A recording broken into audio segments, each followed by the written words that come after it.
রেণু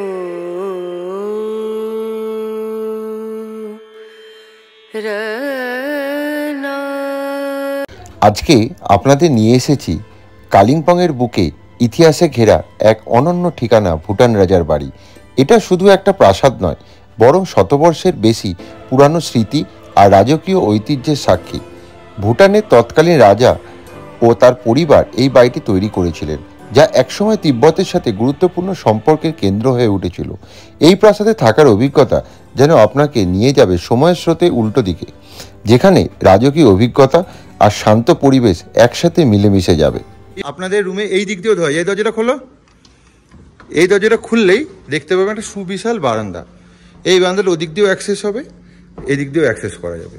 আর এই সামনের এই জায়গাটা থেকে তাকালেই দেখতে পাবেন পুরো কাঞ্চনজঙ্ঘা ফুল রেঞ্জ। বলি দেখুন, এত বড় রুম যদি প্রাইভেটে বুক করতে যান মিনিমাম 8 থেকে 10,000 টাকা পড়বে, যে কোনো হচ্ছে 3 স্টার বা 5 স্টার হোটেলে। তো এই সাইজের রুম পাবেন মাত্র, অবশ্যই একবার এসে ঘুরে যান আর এই ধরনের এক্সপিরিয়েন্সটা একবার করে যান। তো রাজার বাড়িতে রাত্রিবাস করতে চাইলে কিন্তু একবার আসতেই হবে।